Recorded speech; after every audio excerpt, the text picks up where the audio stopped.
Donc la vraie problématique, c'est le taux de précarité de l'emploi et de l'occupation, pas le taux de chômage. On fait de sorte à ce que l'interprétation des indicateurs économiques ne soit pas universelle, mais soit contextualisée pour que ça ait un sens. Ça permet d'établir les vraies problématiques et de pouvoir les résoudre. Parce qu'on ne peut pas résoudre un problème si on ne le pose pas bien.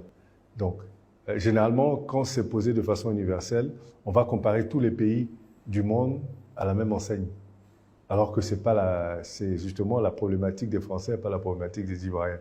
Donc, contextualiser Est-ce que tu as un exemple concret? Voilà, je donne un exemple très simple. Ouais, par exemple, on a tendance à lier le chômage, le taux de chômage, au taux de personnes pas employées.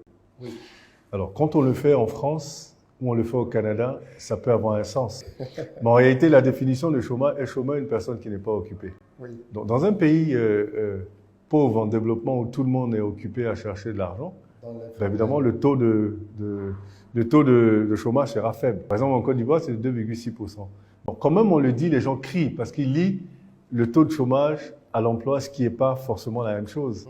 Et donc, ça fait que dans des pays sous-développés, les taux de chômage seront toujours bas, selon la définition du chômage. Mais ce n'est pas pertinent.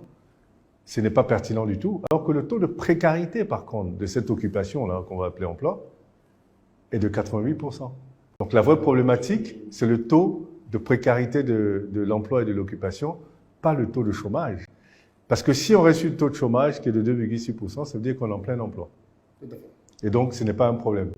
Donc l'emploi, à Abidjan, en Côte d'Ivoire, normalement, ne devrait pas être un problème si on reste sur cette base.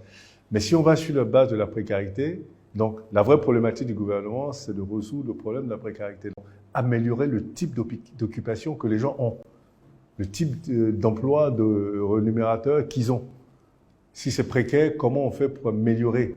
Donc en fait, c'est ça la vraie problématique. Donc si on n'établit pas la vraie problématique, on n'attaque pas le vrai problème. On se dit, bon, ben 2,6% de chômage, on a plein d'emplois, il n'y a rien à faire. Pareil pour la pauvreté.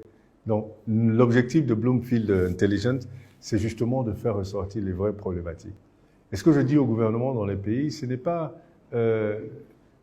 si comme on essayait de les challenger sur ce qu'ils disaient quand ils parlaient de l'économie, c'est surtout le dire, vous regardez peut-être pas vos vrais problèmes. Il n'y a pas de honte à mettre en relief ces vrais problèmes, parce que la logique d'avoir des leaders politiques, c'est de résoudre les problèmes. Tout à fait. Donc si vous ne posez pas bien vos problèmes, vous n'allez pas pouvoir les résoudre.